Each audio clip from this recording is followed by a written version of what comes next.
आइए मैं आपको 1 कुरिन्थियों के अध्याय 14 में एक पद दिखाता हूं। कई वर्षों तक मैं ये समझने की कोशिश कर रहा था कि नए वाचा के चर्च की पहचान क्या है। मेरा मतलब है कई पहचानें हैं जैसे हमने आज पहले ही सुना, लेकिन मैं इस निष्कर्ष पर पहुंचा हूं कि एक नए वाचा के चर्च की बैठक इस निष्कर्ष की ओर ले जानी चाहिए। 1 कुरिन्थियों 14 में लिखा है पूरे चर्च के एक साथ इकट्ठा होने के बारे में, पद 35। और अगर हर कोई भाषाओं में बोलता है तो वे कहेंगे कि आप पागल हैं। और आज भी ऐसे चर्च हैं जहां पूरा चर्च एक साथ आता है और हर कोई भाषाओं में बोलता है और कोई व्याख्या नहीं होती। आपको वास्तव में 1 कुरिन्थियों 14:23 के अनुसार कहना होगा, आप लोग पागल हैं। यह शास्त्र है। लेकिन उन लोगों में से कई जो इधर उधर भाषाओं में बोल रहे हैं, अब मैं भाषाओं में बोलने के खिलाफ नहीं हूं। मेरे पास खुद यह उपहार है, लेकिन मैं इसे हमेशा निजी में उपयोग करता हूं। लेकिन जब लोग इसे सार्वजनिक रूप से इस तरह उपयोग करते हैं तो आपको कहना होगा, भाई यह 1 कुरिन्थियों 14:23 के अनुसार पागलपन है। यह नए वाचा के चर्च की पहचान बिल्कुल नहीं है। फिर भी लाखों मसीही सोचते हैं, वाह यह पवित्र आत्मा है। यह पवित्र आत्मा बिल्कुल नहीं है, यह पागलपन है। कैसे वे इसे नहीं देखते? क्योंकि उन्होंने बाइबल नहीं पढ़ी है। ठीक है, लेकिन अगर दूसरी ओर हम भविष्यवाणी करते हैं तो इसका मतलब है कि भविष्यवाणी को पद 3 में लोगों को शिक्षा, प्रोत्साहन और सांत्वना देने के रूप में परिभाषित किया गया है। यह भविष्यवाणी की परिभाषा है। पद 24 को समझाने से पहले याद रखें कि यह किसकी ओर इशारा करता है। शिक्षा, प्रोत्साहन, सांत्वना। और अगर भविष्यवाणी की आत्मा है एक या एक से अधिक, तो अंत परिणाम क्या है? जो लोग विश्वास नहीं करते या कोई भी जो वहां बैठता है, वे अपने चेहरे पर गिरते हैं, पद 25, और परमेश्वर की आराधना करते हैं कहते हुए, परमेश्वर निश्चित रूप से आपके बीच है। मैंने कई वर्षों तक शास्त्रों का अध्ययन करते हुए देखा है कि यह नए नियम के चर्च की बैठक की वास्तविक पहचान है। नए नियम के चर्च की बैठक की पहचान यह है कि आप अपने दिल के रहस्यों के साथ जाते हैं, पद 25, प्रकट होते हैं। न कि आप किसी चंगाई करने वाले पर आश्चर्य करते हैं जो किसी आधुनिक जादूगर की तरह मंच पर कुछ करतब दिखाने की कोशिश कर रहा है और आप कहते हैं, वाह यह क्या चमत्कार है। ऐसा नहीं, लेकिन आप यह महसूस करते हुए जाते हैं कि मेरे जीवन में ऐसी चीजें थीं जिन्हें मैं नहीं जानता था कि वे गलत थीं और परमेश्वर ने उन्हें मुझे प्रकट किया। न कि सार्वजनिक रूप से मुझे अपमानित करने के लिए, बल्कि एक शांत तरीके से कि मेरे बगल में बैठा व्यक्ति नहीं सुनता कि परमेश्वर मुझसे क्या कह रहा था।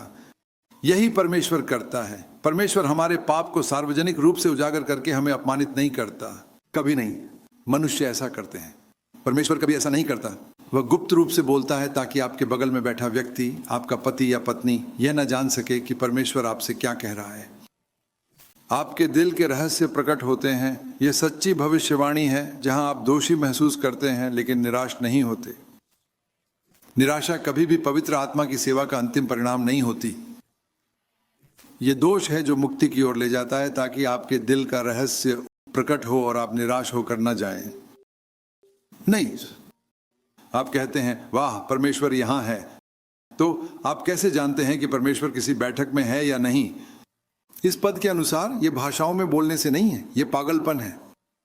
यह पहचानने से है कि उस बैठक में परमेश्वर का प्रकाश इतना उज्जवल था कि मैंने अपने दिल के भीतर की कुछ अंधकार को देखा और मैंने परमेश्वर से मुलाकात की।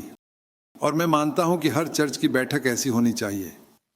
मेरे लिए यह नए वाचा के चर्च की बैठक की सबसे स्पष्ट परिभाषा है, जहां लोग महसूस करते हैं मैंने आज यीशु से मुलाकात की और उन्होंने मेरे दिल से बात की और मुझे दिखाया कि अंदर क्या था जिसे मैं नहीं जानता था, और वहां प्रभु की उपस्थिति है। आप जानते हैं परमेश्वर निश्चित रूप से आपके बीच है। देखिए, हालांकि हम इंटरनेट पर इस तरह के संदेश को सुन सकते हैं जो लोग इसे देख रहे हैं, या एक डीवीडी पर, एक डीवीडी और इंटरनेट कभी भी परमेश्वर की उपस्थिति नहीं ला सकते। कोई डीवीडी या इंटरनेट कभी भी ऐसा नहीं कर सकता। परमेश्वर की उपस्थिति वहीं होती है जहां 2 या 3 यीशु के नाम में इकट्ठा होते हैं और वे एक साथ आते हैं और वहां प्रभु उनके बीच में होते हैं। देखिए, यह इंटरनेट पर संदेश सुनने और डीवीडी पर संदेश सुनने के बीच का अंतर है। यह दूसरा सबसे अच्छा है। मेरा मतलब है, अगर आप किसी सम्मेलन में नहीं जा सकते, लेकिन जब हम किसी सम्मेलन में जाते हैं तो हम उन लोगों के साथ मिलते हैं जो प्रभु से प्रेम करते हैं, और वहां उनकी उपस्थिति परमेश्वर के वचन के साथ मिलकर परमेश्वर की उपस्थिति लाती है, और हम परमेश्वर की उपस्थिति को महसूस कर सकते हैं और यीशु से मिल सकते हैं। अन्यथा हम सभी इस इंटरनेट के युग में हमें अब किसी भी सम्मेलन में जाने की आवश्यकता नहीं है। हम बस घर पर बैठकर एक संदेश सुन सकते हैं। आपको रविवार की सुबह भी आने की आवश्यकता नहीं है। हम रविवार की सुबह क्यों आते हैं? क्या यह केवल एक संदेश सुनने के लिए है? नहीं। अगर यह केवल एक संदेश सुनने के लिए है तो इंटरनेट पर शायद सैकड़ों दिलचस्प संदेश हैं। आप घर पर बैठकर उन्हें सुन सकते हैं, लेकिन यह परमेश्वर की उपस्थिति है। और अगर आप एक स्थानीय चर्च का हिस्सा हैं या आप एक साथ मिल रहे हैं तो यह आपका लक्ष्य होना चाहिए। प्रभु, मैं परमेश्वर की उपस्थिति चाहता हूं। मैं चाहता हूं ना कि केवल कभी कभी नहीं, बल्कि हर एक बैठक में जहां हम परमेश्वर से मिलते हैं और परमेश्वर हमसे बात करते हैं, हमारे दिल के रहस्य प्रकट होते हैं। क्यों नहीं?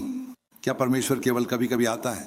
नहीं, वह हर बैठक में आना चाहता है। और अगर आपका चर्च ऐसा नहीं है तो मैं आपसे कहना चाहता हूं, आप कुछ खो रहे हैं। आप कुछ खो रहे हैं। आप कह सकते हैं कि यह एक अच्छा चर्च है, वे अच्छे लोग हैं, वे हमारी ज़रूरत में हमारी परवाह करते हैं, यह एक क्लब है।